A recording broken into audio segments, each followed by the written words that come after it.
Saludos amigos, los invitamos a escuchar la mesa redonda de Roundtable, donde discutimos los temas del día, hablando de política, educación y otros temas, locales, regionales y mundiales, por USALA Radio.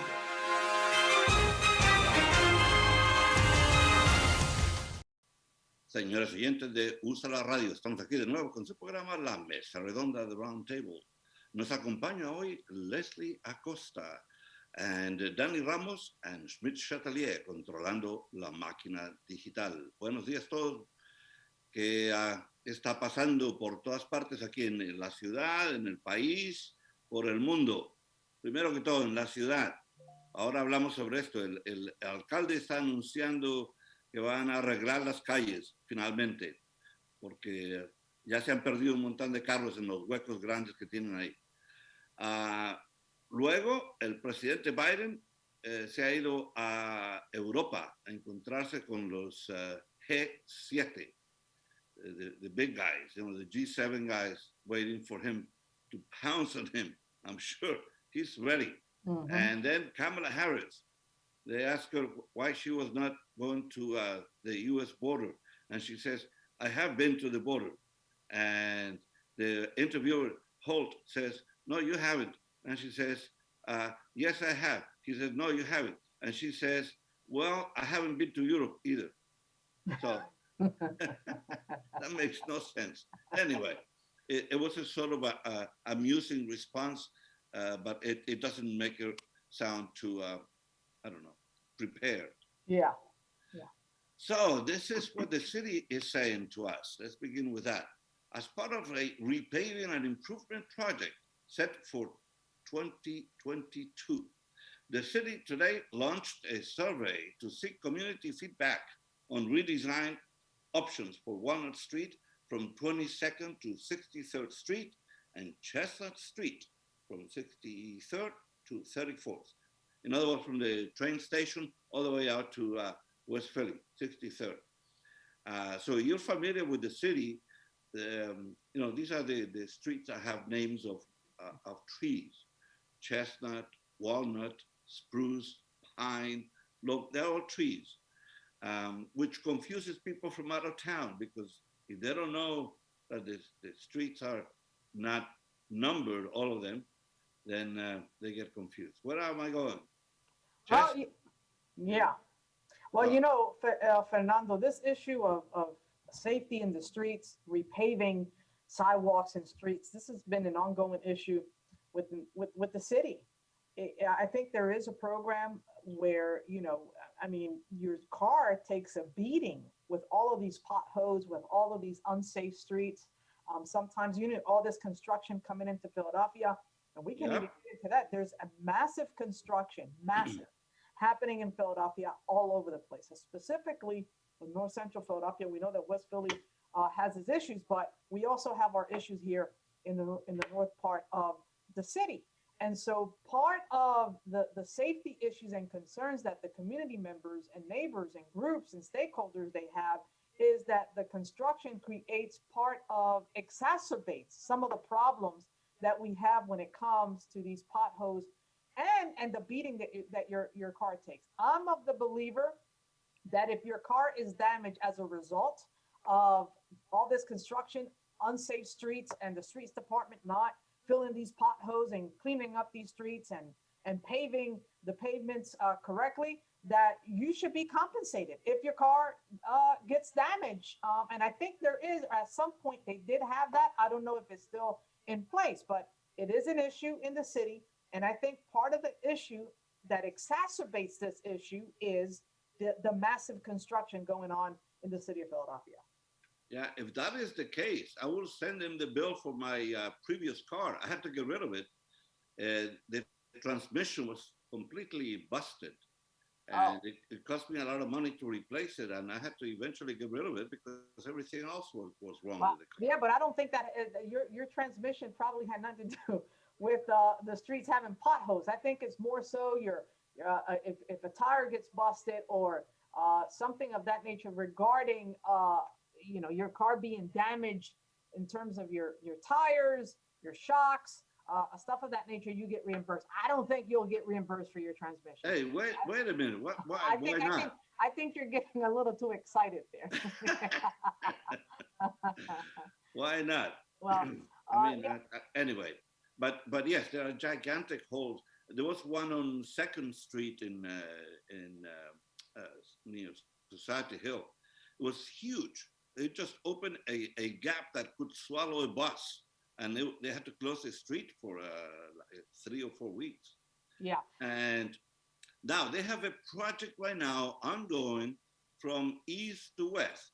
They began, I don't know how long ago, on Lombard Street, Yeah. and it's just now reaching, going west. And but they stop working. They do it for a week, and then all of a sudden the machines are there, and you don't see anybody around. There are two things about those projects that really bother me. Every project in the city, there is a policeman watching. You see the lights of the police car wherever there is workers for the city, right? Yeah. And I suppose it's for protection. I don't know what it is for, to alert people to construction. But why use expensively trained people? Policemen are expensive to train, and they are needed in a lot of parts of the city. Why put them to watch people work? They don't do anything. They sit in their cars. They could leave an empty police car in that area and it would do the same job. And or why don't they use the meter maid, the traffic people? They pay them. Use those people. They don't make as much money as a very highly trained policeman. So that's my pet peeve. Next time I see Maria Quiñones, I'm gonna say, "What's up with that?" You know? Yeah. Well, part of the commitment to this project, because she is, well, part of the money is actually coming from the state, Fernando. So partial of this money for improving safety on the roads is coming from the state. Part of the issue is creating a smoother street. With this money, what they want to do is create safer and smoother streets. They want to create shorter pedestrian crossings. So that's part of the money is going to go to that, which we need. Keeping sidewalks and crosswalks clear of parked cars. That's another issue, and they're going to be issuing tickets if people are not adhering to those rules. Common vehicles traffic light, they want to decrease the speeding, the weaving, and aggressive driving, so they're going to be putting bumps on the road. All of this is part of safe streets and separating people biking from people walking and people driving. So if you see here American Street is the perfect example of separating biking from people from driving. As you see the lanes, they're constructing these lanes. So and keep traffic moving in a predictable and reliable, safe way, people adhering. But that's just part of the issues that the funding is going to go in creating this. They're not really addressing this issue of potholes and streets being dilapidated. They're addressing one issue, but I think they need to include this issue of our streets are dilapidated. I mean, this is all over the city. I think that also needs to be part of the conversation and survey that they're collecting by the residents and neighbors that live in those communities. There was a time when the people of Philadelphia complained that the mayor, at that time was Ed Rendell, that he was paying too much attention to Center City and that he neglected the other areas of the city. Then John Street came and he was paying a lot of attention to an area where he lived in North Philly. And now, as you mentioned, American Street, who lives in that area? What politician has influenced that area? All of a sudden, there's almost no people there. It's all factories in American Street, plus, our famous and distinguished radio station. But why are they paving a street that is had little traffic until recently? Well, here the thing is that the influx of construction happening on the American corridor. So what they're doing is number one, beautifying, number two, making it more accessible and easy for the residents that are moving in from Maryland, New York, Chicago, because these people are moving in. They're actually all this construction is going on because people are leaving New York City, leaving Maryland, leaving Washington, D.C. And that's the influx that you see, especially if you look at all the construction around the American Street area, that's what's happening. Maria Quinones Sanchez is the councilwoman of this area. And so well, that's wonderful. And Darrell Clark is also partial councilman is Darrell Clark. So yeah, all this is due to the influx. So all this infrastructure that you're seeing and all these improvements that you're seeing in this neighborhood, in this community, is a direct result of the influx of gentrification coming into this area. So they have to make it beautiful. They have to make it attractive for people that are paying $400,000 for a home right down the street. Because that's and the other issue is the tax abatement makes it very attractive for these people to come in and get these homes, and they're not cheap. You're talking about homes in this community, $300,000-$400,000 to live in, and even the rent is probably expensive for a one bedroom. We're talking about $1,500 to $2,000 a month. Well, I'm glad you're celebrating that your area is improving. On the other hand, they have neglected Center City, which is supposed to be an area that attracts tourists. Mm. And the Art Museum area and the Society Hill area where Independence Mall is, all that area, they have neglected some parts of the city that are very important for tourists to see. And so I don't understand what the emphasis is, just to please people from Maryland. I mean, then I will have to go move over there for a month and come back and say, I just came from Maryland. I want my street fixed. Well, here's the thing. They're catering more to millennials. And millennials they have this idea that they need things that are accessible and easy to get to. So look at the a central location where they're building. They're building where there's easy access to SEPTA. They're building where there's easy access 5 minutes away to Center City. They're building where there's train stations near that they can walk to and ride their bike to work. So all this area is located center to everything that they need to get to. So if you really see the folks that are moving in, they're not an elderly population. It's a millennial population that want access and want to be able to have things very accessible and easy to get to. That's why you see the influx in this area. Okay, let's see what the city is saying, because this comes from the Office of Transportation, Infrastructure and Sustainability, OTIS, like the elevators. Yeah. It will be engaging the community through multiple mediums, including online and a paper survey in English and Spanish. Yeah. They don't care about the Chinese people, I guess. Phone, text messages, and email to residents and businesses along the 6 Mile corridor.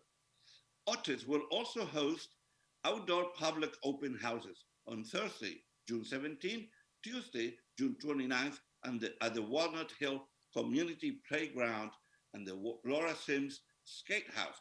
So people who have an input on this, pay attention to those dates, June 17 and June 29th. If you want to have your say on what the city is doing with our tax money to spend it on fixing the streets.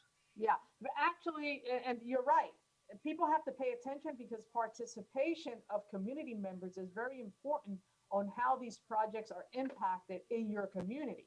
So there's there's like a policy, a streets policy that was introduced in 2009, exactly to your point, Fernando, and it requires a review of every construction project that comes to the city that impacts our roads, sidewalks, bicycles, transit, all that stuff. So the policy is basically, there's 3 purposes to this policy that was constructed in 2009. It's to improve the safety, it's to promote economic development, reduce congestion, and encourages active transportation. And those issues are important. Those are big ticket items that people from the community, that if they want to get involved and they want to have a say, they should be part of this conversation on June 17th. Yeah, check out the Philadelphia phila.gov website, and there is a line there that says project website. That's what you should check out on fila.gov. If you want more information about those meetings and you want to contribute your grain of salt to this, your grain of salt, sand. Salt also. Salt in the winter, sand in the summer. Anyway, so we have other things to discuss on this, but I mean, this whole project of the streets is quite interesting, you know? Yeah. I think it's good. It puts people to work also, Fernando. Yeah. You know, it's a good infrastructure, and transportation is huge, and it's a big chunk of the budget, not only locally at the state and also at the federal level. So if we can have these if we can have these plans and execute them successfully, it would put a lot of people to work, and that's what we need. We need the economy to start rolling again. Oh, absolutely, and it will. Now it has a chance to start because COVID.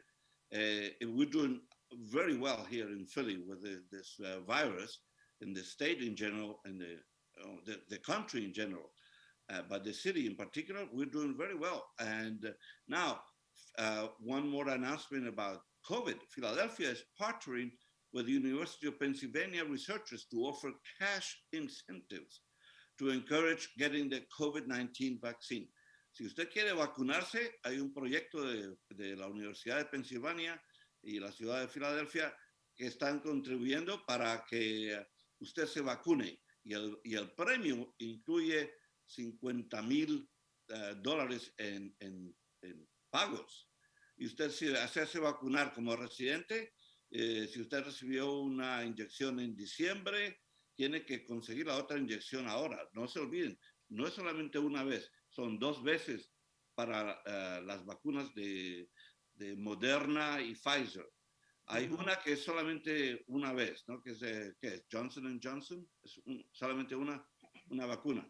Pero ahí está, hay dinero disponible para usted si usted se vacuna. How about that for an incentive?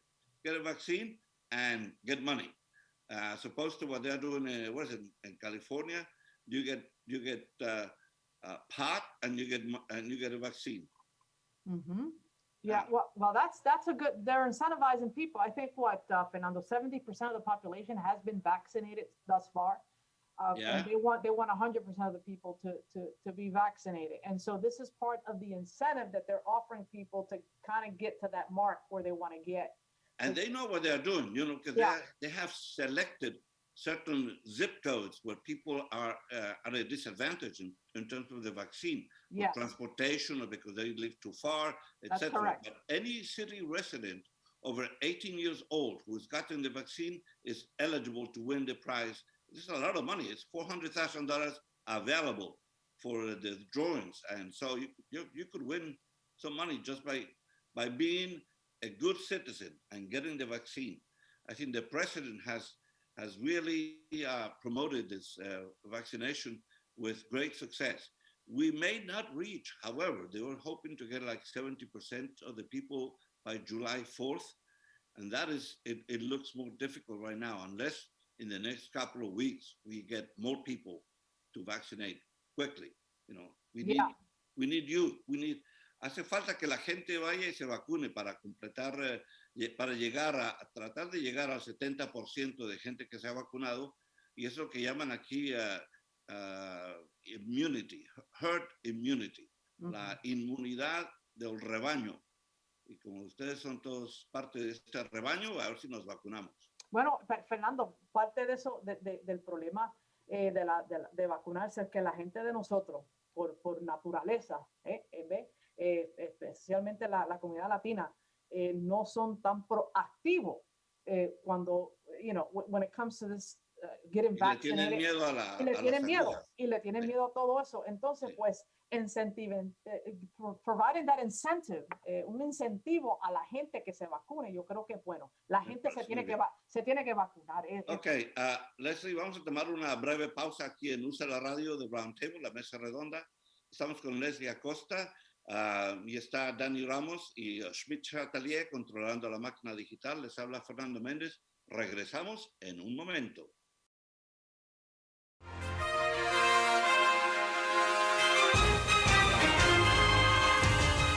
Saludos amigos, los invitamos a escuchar la mesa redonda de Roundtable, donde discutimos los temas del día, hablando de política, educación y otros temas, locales, regionales y mundiales, por USALA Radio.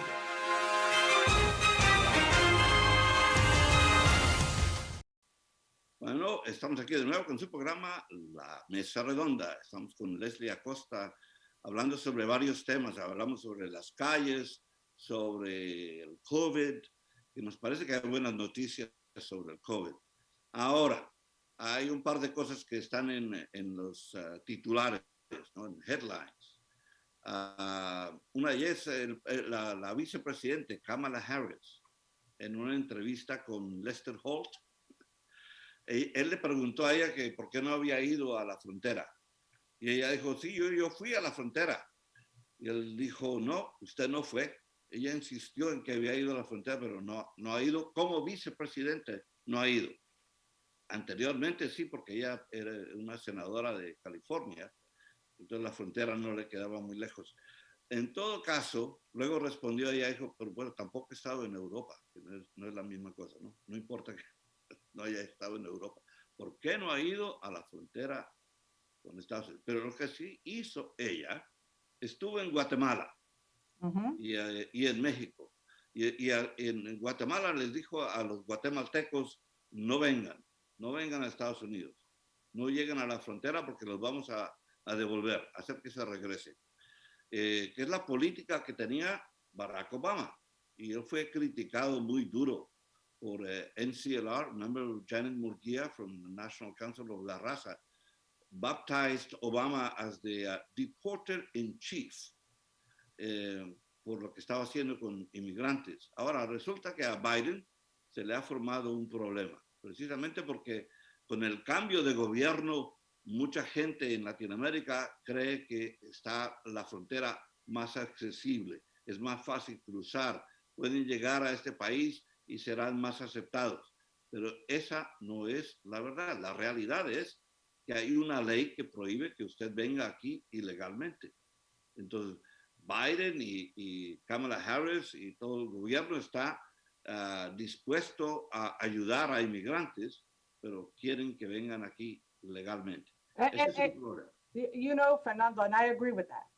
People want to come into this country, they have to come into this country the legal way.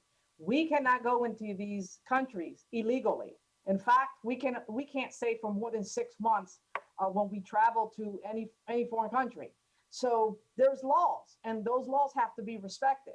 And if people want to come to this country, we welcome them. But we're not going to welcome people that want to force their way to come in illegally into this country. It's dangerous, especially when you're traveling with children coming through the Mexico border. But talking about Harris and her engagement in this 2-day trip of diplomacy in Guatemala and Mexico is part of the Biden administration's effort to stem the flow of people into the U.S. That was really the essence of the trip. So she met with both presidents from Guatemala and Mexico, and the discussion surrounded around economic investments and increased enforcement against trafficking, smuggling, and corruption. Because that's what happens when people come illegally. They come illegally into this country. What do you have? You have human trafficking, you have smuggling, and you have corruption.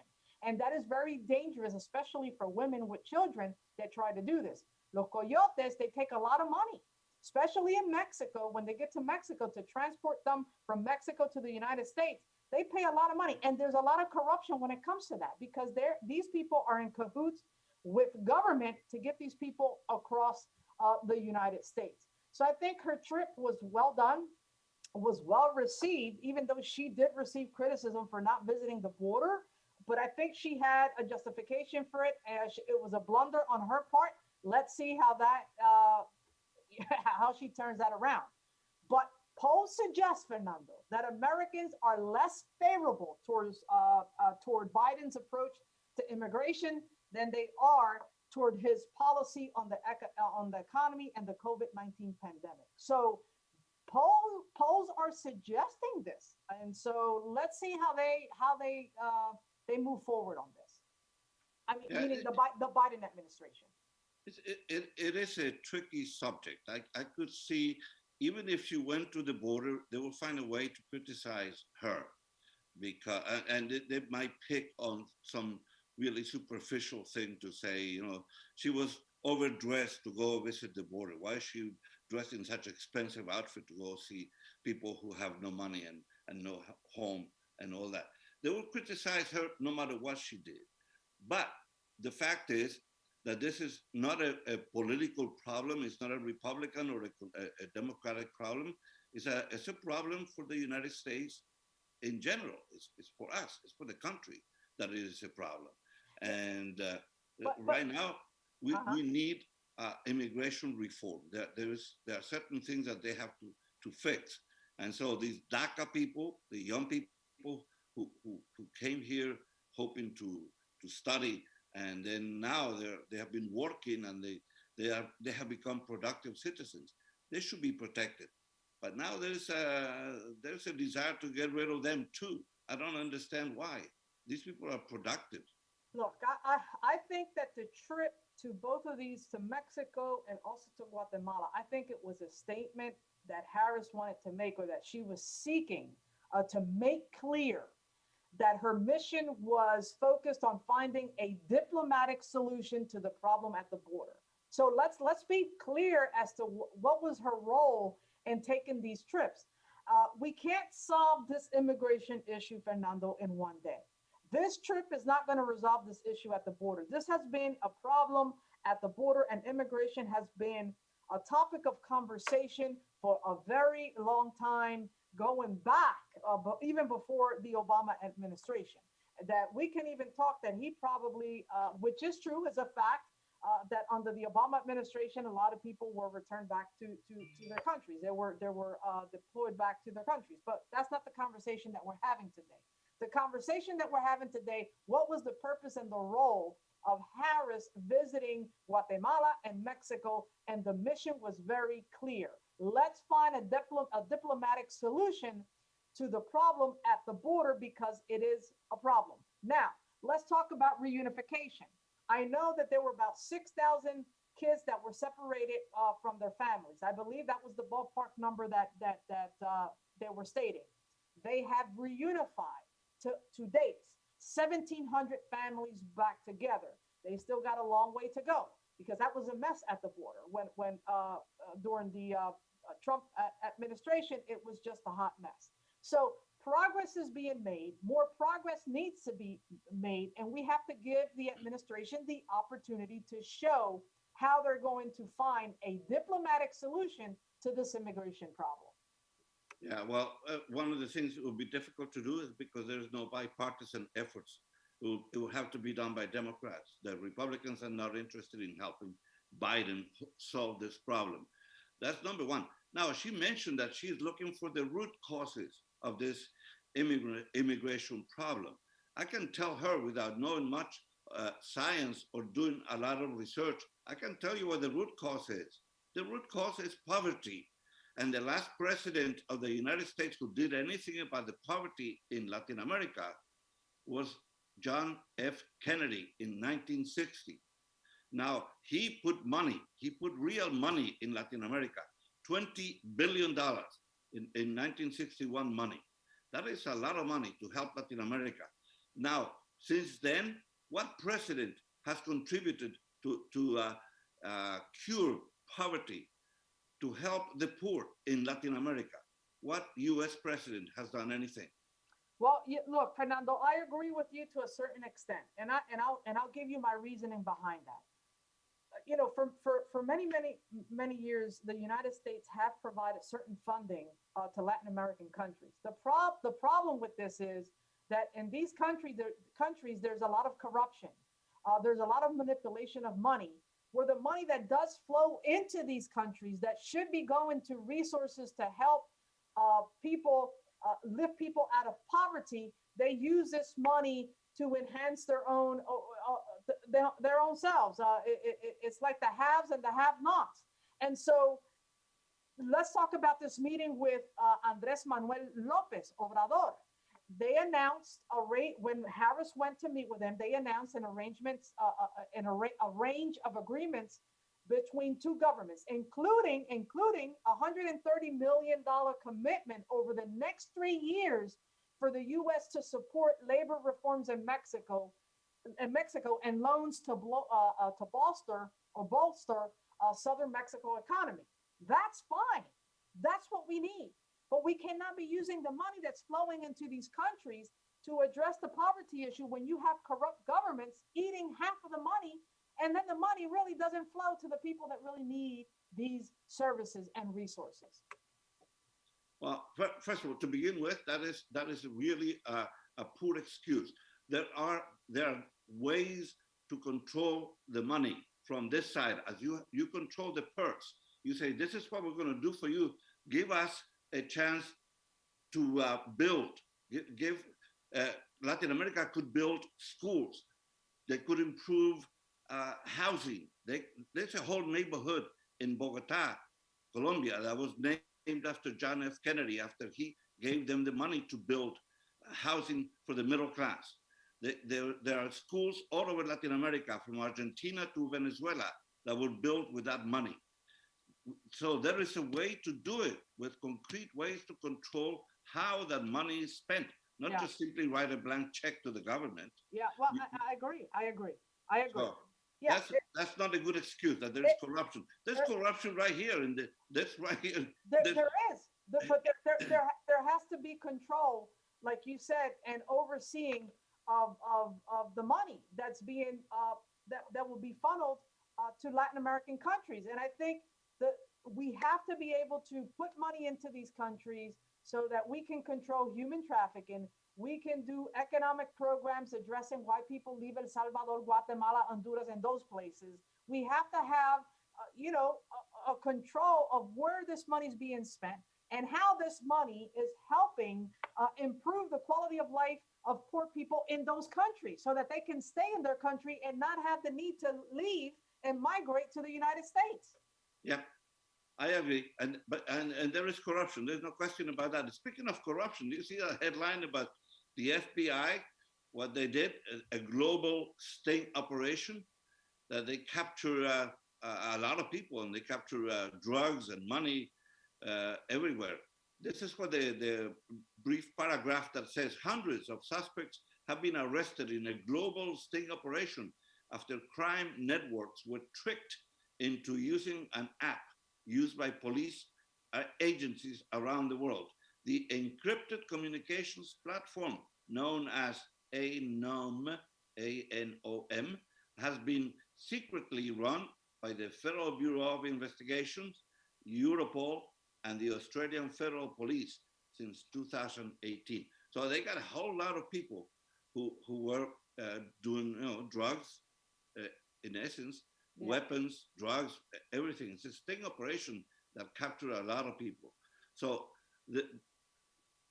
things have changed with the Biden government. And in the next segment, we'll talk about our international stance, how we are looking to the world, because now Biden is in Europe, and he has to confront a very serious enemy in Vladimir Putin, who is threatening European stability. And we need to support them, because Donald Trump did a lot of damage to our image, but most of all did a lot of damage to our NATO alliance.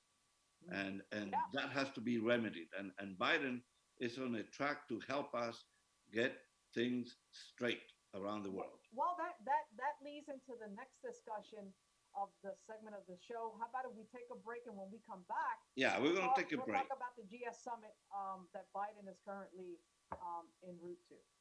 Señores oyentes de USALA Radio, están escuchando la mesa redonda de Roundtable. Les habla Fernando Méndez con Leslie Acosta, Danny Ramos y Schmidt Chatelier controlando la máquina digital. Regresamos en un momento.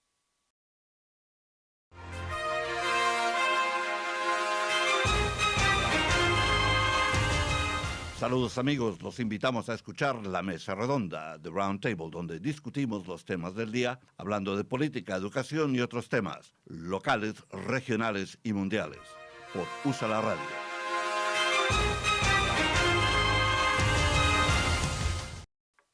Señores oyentes de USALA Radio, estamos aquí de nuevo con su programa La Mesa Redonda de Roundtable, desde el corazón de la ciudad, del amor fraternal en donde están tapando los huecos. Estamos en compañía de Leslie Acosta, Danny Ramos y Smith Chatelier controlando la máquina digital. Bueno, Leslie, hablando de huecos, el señor Trump nos dejó un abismo entre Estados Unidos y Europa, especialmente con NATO. A big wedge. No? A big wedge, a big hole. A big wedge between the allies, European allies have been very important. Through the 20th century, Europe and the United States were allied, especially after World War II, because we helped them get out from under the Nazi regime. And then we helped Germany become a superpower economically. We helped Japan too, but especially in Europe. So now people are saying, who was it? Boris Yeltsin, with the imminent arrival of Biden to Great Britain, the Prime Minister Boris Yeltsin said, Europe needs a Marshall Plan for COVID, to fight COVID, because they are still struggling over there. Yeah. So, you know what, Fernando, and let's put this into perspective in terms of what the GS Summit means and how important those relationships, to forge those relationships again and make them strong. You and I know that under the Trump administration, Trump, when I say he, I mean Trump, had no concept of historical alliance at all. He didn't believe in strategic partnership or any mutual interest. He didn't believe in none of that. He saw multilateral institutions, and you know this, Fernando, as conspiracies against U.S. power. So he was not able to, which he could not distinguish from his own, I would say, I personally would say from his own ego. He heard European talk of a rules-based international order as the contemptible bleeding of weakening nations. So this is what he believed. This is what was in his mind. Therefore, he never forged these relationships, and those relationships were damaged. Under the Joe Biden administration, crossing the Atlantic, now trying to turn the tide, build goodwill with in the GS Summit. After 4 years of Donald Trump, and the European leaders are grateful for the mere fact, I would say, that there is now a U.S. president who believes in democracy and understands diplomacy in a way that is needed for not only for this country, but for other countries. It's part of those relationships that we have to forge. And under Donald Trump, that never occurred because he really believed that these institutions were evil powers that could not be dealt with or could not have relationships with. So these are the members of the G7 group. They are Japan, France, Canada, Germany, Italy, the United Kingdom, and the US. So remember what Trump wanted to do? Who did he want to put in the group? Remember? Oh, yeah. His buddy. Putin. Vladimir Putin. Yeah, he wanted Putin to be a member of this group. But anyway, he did everything possible to undermine NATO, to undermine our friends in Europe. And all of that because he believed that America was better off isolated. He wanted to isolate our country. He removed us from the Paris Climate Agreement. He removed us from the Economic Pacific Agreement. He did damage to NAFTA. He changed the name and it essentially remained the same. And so he did everything possible to diminish our influence abroad. So during the Trump tenure, we lost friends, we lost prestige. And at the end of 4 years of Trump, he left us a disaster in terms of international relations. So fortunately, Biden had been, as a senator, he was a member of the Foreign Relations Committee. As a vice president, he was in charge of connecting with all these countries in the name of the Obama administration.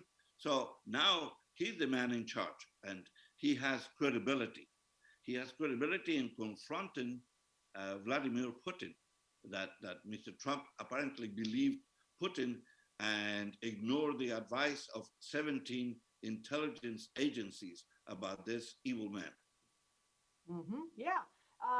Look, I think we have to rebuild those relationships. You know, the GS was conceived in the 1970s, and with these combined uh, groups of people, Canada, Britain, France, Germany, Italy, and Japan. And so the purpose of it was to share, comfortably represented a commanding share of global wealth with these countries. And so you want that, right, Fernando? This is what you want. Absolutely. We want this is part of growth. This is part of economic growth. This is part of forging relationships that can be mutually beneficial for their countries and ours. And to think that under the Trump administration, that was not so, that for some reason these countries were evil, is just downright, I will call it ignorant, or just not intelligent at all, not to forge these relationships. No, completely ignorant. I mean, his best friends around the world were Putin and Kim Jong in North Korea, who now wants to shoot people who watch foreign films. He wants to execute them for watching anything that is coming out of other countries. Yeah, it's just ludicrous. And Fernando, today, these 7 countries or nations combined, their GPD is down 40% of the world total. I mean, we have to do a better job. The West is still rich, but it is no longer the world's envy super league. No. So that's an issue, and I think Biden is doing the right thing to forge these relationships once again. Yeah, and I support. He has to confront China also, because China is going to be the competition for the 21st century. I think China has become a superpower, and they're going to be challenging the US and the Europeans. Yeah. So they are already in huge force in Latin America, in Peru, in Bolivia. The Chinese have made inroads. The problem is the US sort of disengaged from Latin America. All the banks left. The big companies like Sears and all those companies, they left Latin America. So it's going to be difficult to re-engage, to get involved again, and to build trust, not only in Latin America, but around the world. So anyway, speaking of trust, now we have a huge division in this country between Democrats and Republicans, and there is no bipartisan agreement on anything. On top of that, Biden has the additional problem of Joe Manchin, the senator from West Virginia. He doesn't want to support Biden, and so he's got trouble because the Senate is 50-50 right now, and everybody was counting on having a solid Democratic front, and now we don't. Well, remember that Manchin is in Virginia, West Virginia, I think. It's a red state. It's a red state, and it's a conservative state.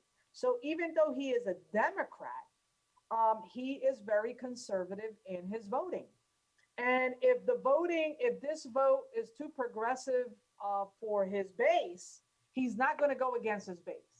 He's going to want to get reelected.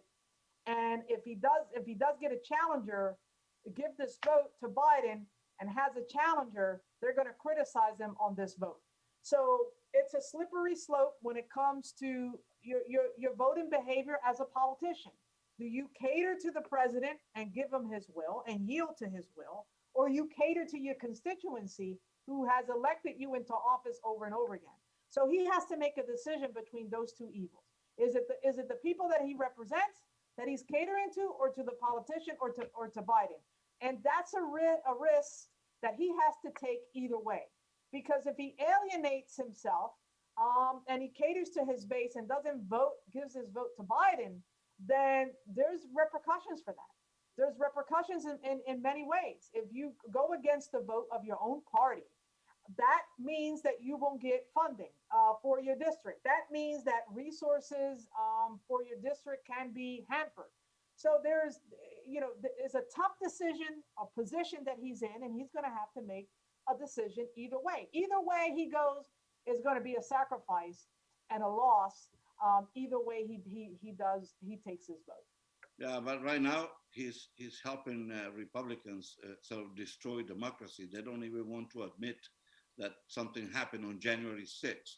I mean, Mitch McConnell has spoken and he said it was an insurrection, and now he refuses to repeat those words. So there is no bipartisanship. There is no hope for that at this point. I think they should do away with the filibuster and all that. But anyway, I agree. Those are topics for a whole other hour. Oh, yeah. So, Leslie, thank you for joining the roundtable today. Well, thank you. You've listened to the Roundtable with Fernando Mendez and Voices of Change. We've done this show before, and we're doing it again. We like to have these conversations about politics, local, national news, and it's always a pleasure, Fernando, to have you have these discussions and conversations with you. Señores oyentes, nos despedimos de ustedes. Muchas gracias por su sintonía en el día de hoy. Les habló Fernando Méndez en compañía de Leslie Acosta. Danny Ramos y Schmidt Chatelier controlaron la máquina digital. Hasta la próxima. See you later. See you later.